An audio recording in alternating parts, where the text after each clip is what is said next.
Assalamualaikum warahmatullahi wabarakatuh. Kami di sini akan mempresentasikan penelitian ex post facto. Dosen pembimbing yaitu Ibu Seruni MPD. Presentasi ini disusun oleh kelompok 5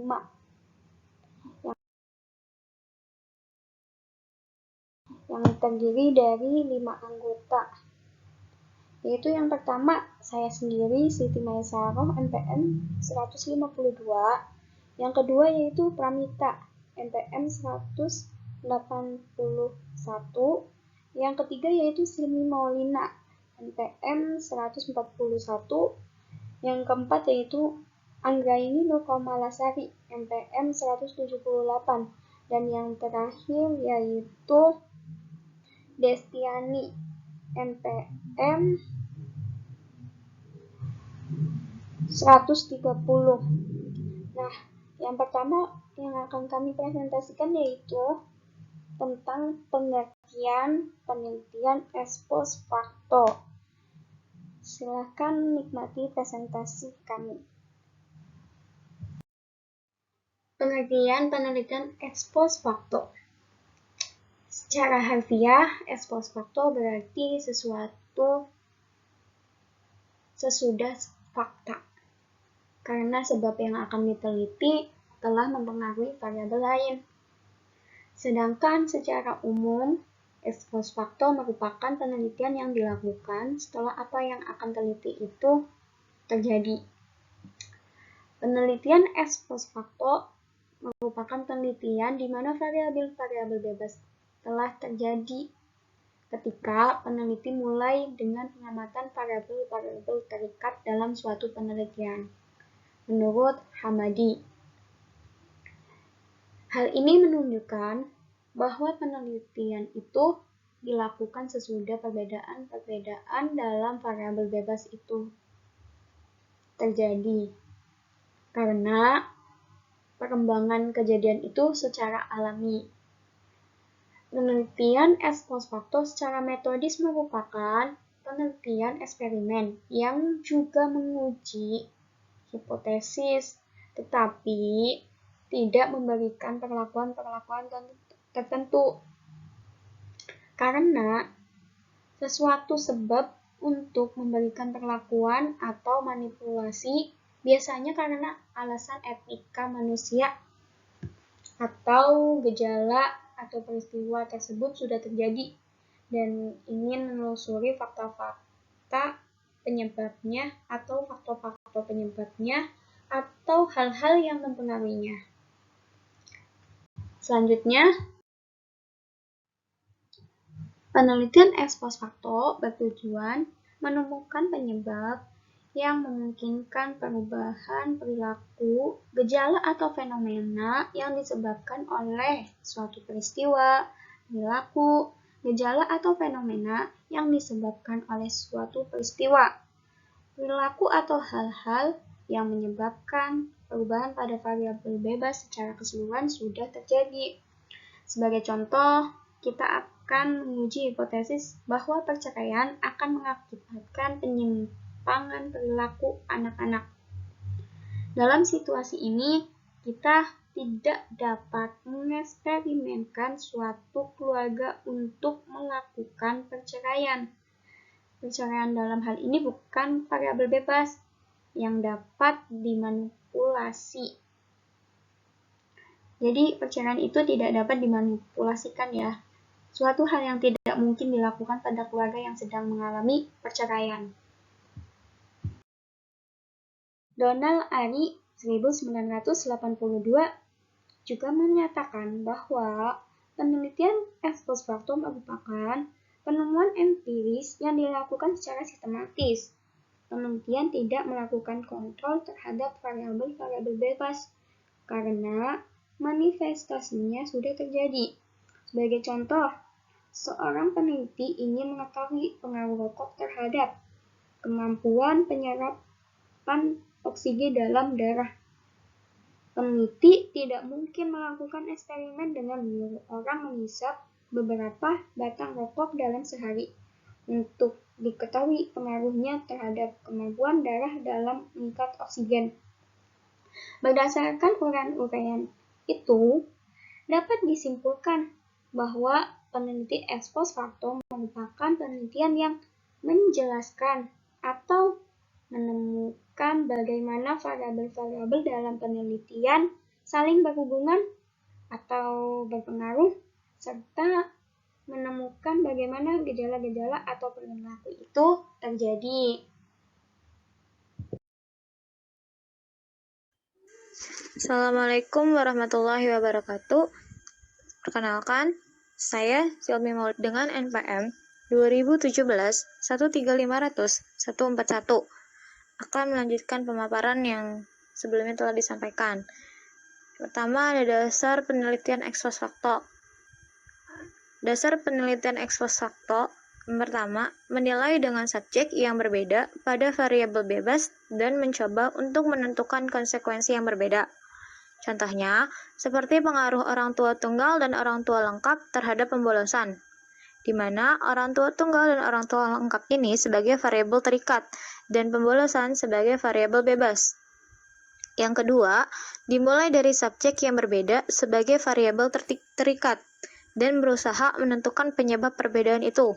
Contohnya, perbandingan siswa yang latarnya dari sekolah tinggi dengan orang yang drop out pada motivasi atau kedisiplinan, di mana variabel terikat di sini adalah siswa yang latarnya dari sekolah tinggi dengan orang-orang yang drop out, dan variabel bebasnya adalah motivasi atau kedisiplinan tersebut.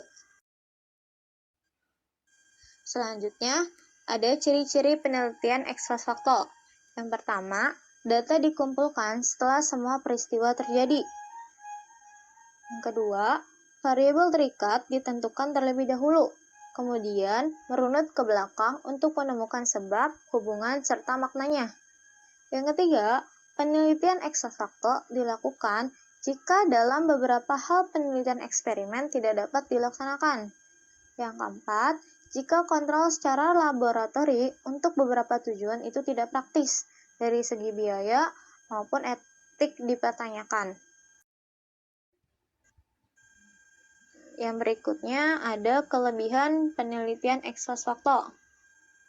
Metode ini baik digunakan dalam keadaan jika metode yang lebih kuat, yakni metode eksperimental, tidak dapat digunakan.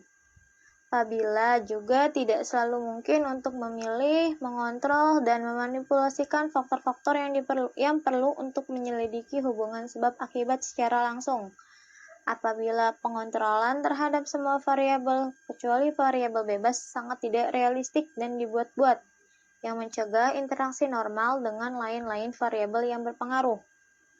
Apabila kontrol di laboratorium untuk berbagai tujuan penelitian adalah tidak praktis, terlalu mahal, atau dipandang dari segi etika diragukan dan dipertanyakan, studi kausal komparatif menghasilkan informasi yang sangat berguna mengenai sifat-sifat gejala yang dipersoalkan, apa sejalan dengan apa, dalam kondisi apa, pada perurutan dan pola yang bagaimana, dan sejenis pula dengan yang lain-lain itu.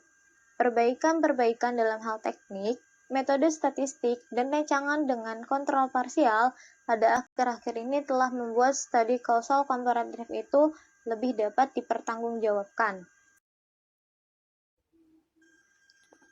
Berikutnya, ada kekurangan penelitian ex post facto. Yang pertama, variabel bebas tidak terkontrol.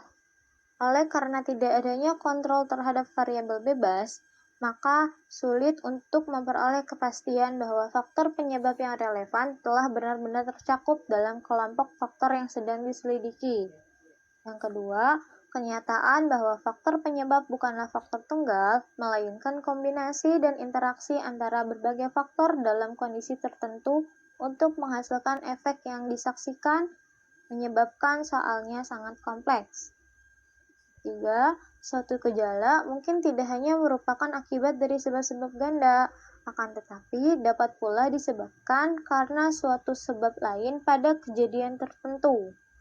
Yang keempat, apabila saling berhubungan antara dua variabel yang telah ditemukan, mungkin sulit untuk menentukan mana yang sebab dan mana yang akibat.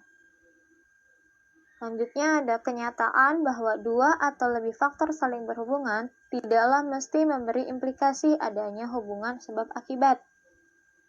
Yang keenam, menggolongkan subjek ke dalam kategori dikotomi. Misalnya, golongan pandai dan golongan bodoh untuk tujuan perbandingan dapat menimbulkan persoalan-persoalan karena kategori itu sifatnya kabur, bervariasi, dan tidak mantap. Yang ketujuh, studi komparatif dalam situasi alami tidak memungkinkan pemilihan subjek secara terkontrol. Menempatkan kelompok yang telah ada yang mempunyai kesamaan dalam berbagai hal, kecuali dalam hal dihadapkannya kepada variabel bebas adalah sangat sulit. Sekian pemaparan dari saya, selanjutnya akan disampaikan oleh teman saya. Billahi taufiq wal hidayah. Assalamualaikum warahmatullahi wabarakatuh.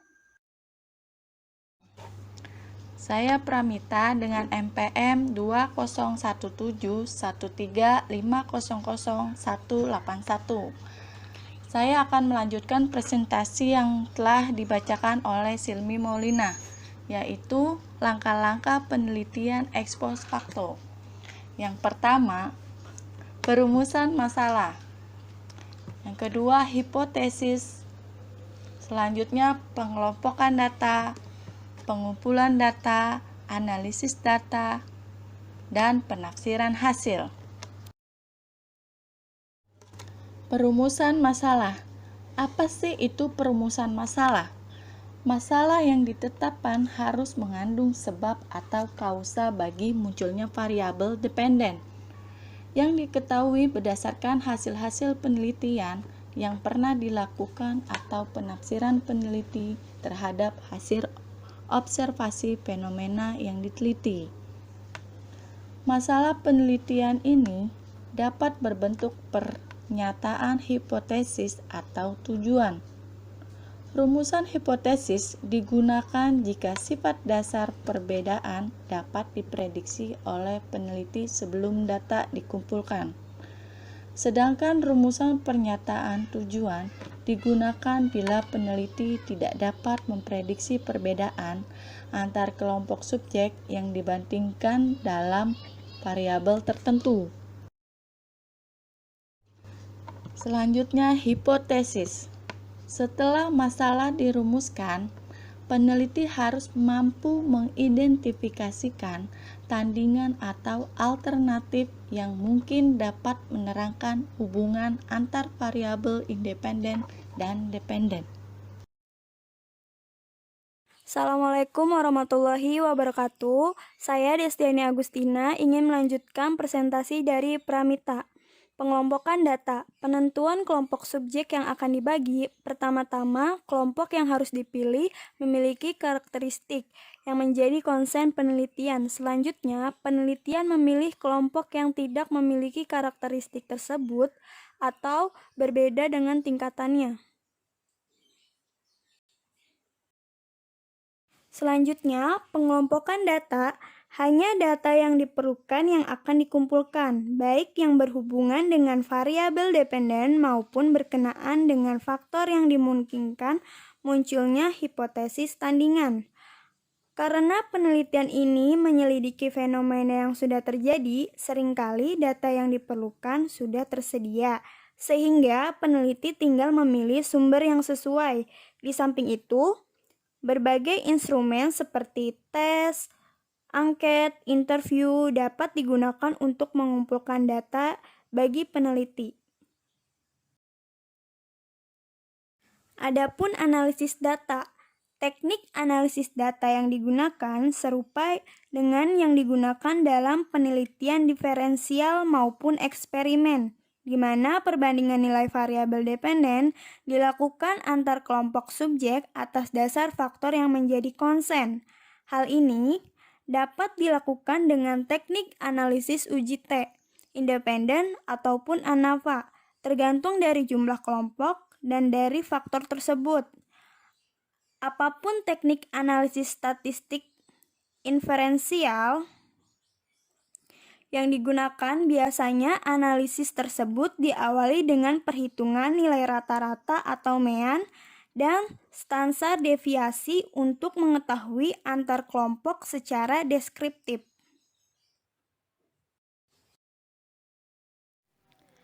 Baik, selanjutnya adalah langkah terakhir dari penelitian ex post facto, yaitu adalah penafsiran hasil. Setelah data selesai dianalisis, kegiatan yang harus dilakukan adalah menafsirkan hasil analisis tersebut. Nah, penafsiran hasil analisis ini bertujuan untuk menarik kesimpulan penelitian yang telah dilaksanakan.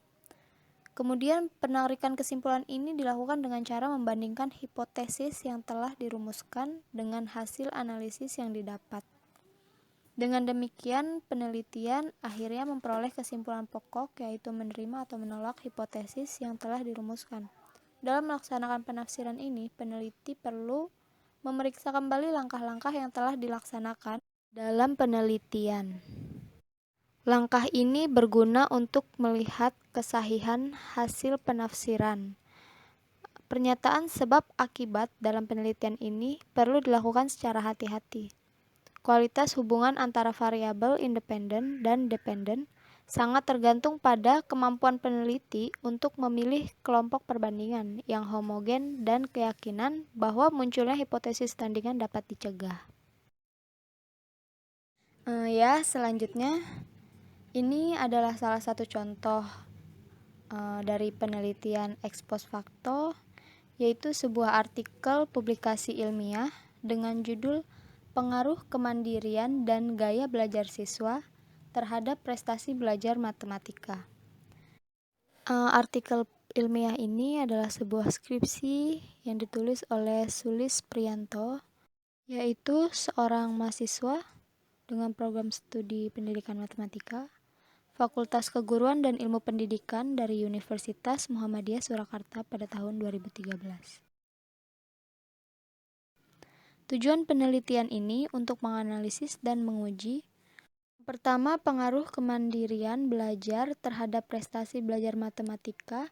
Kemudian yang kedua, pengaruh gaya belajar terhadap prestasi belajar matematika.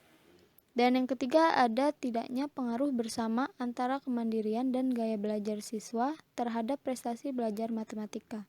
Penelitian ini adalah penelitian ex post facto. Populasi penelitian ini adalah seluruh siswa kelas 8 SMP Negeri 1 Sambi tahun ajaran 2012 dan 2013. Sampel dalam penelitian ini adalah siswa kelas 8F berjumlah 30 siswa yang diambil secara cluster random sampling, yaitu dipilih satu kelas secara acak. Penelitian ini termasuk penelitian ex post facto karena variabel-variabel bebasnya tidak dikendalikan, dalam arti variabel tersebut sudah terjadi. Ini adalah salah satu contoh dari penelitian ex post facto.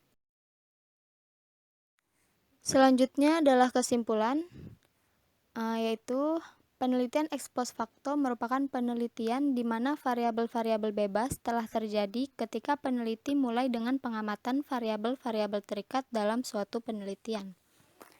Kemudian, penelitian ex post facto bertujuan menemukan penyebab yang memungkinkan perubahan perilaku, gejala, atau fenomena yang disebabkan oleh suatu peristiwa, perilaku, atau hal-hal yang menyebabkan perubahan pada variabel bebas secara keseluruhan. Pada dasarnya, penelitian ini bertujuan untuk memecahkan masalah yang sering timbul di sekitarnya. Untuk dapat melaksanakan suatu penelitian yang baik, perlu dipahami terlebih dahulu segala sesuatu yang berkaitan dengan komponen-komponen penelitian, baik yang berkaitan dengan jenis-jenis variabel, hakikat penelitian, karakteristik, tujuan, syarat-syarat penelitian, langkah-langkah penelitian, dan bentuk-bentuk desain dari penelitian itu sendiri. Terima kasih telah menikmati presentasi kami. Sekian presentasi dari kelompok 5 mengenai penelitian ex post facto. Semoga dapat bermanfaat bagi kita semua. Kurang lebihnya mohon maaf. Wassalamualaikum warahmatullahi wabarakatuh.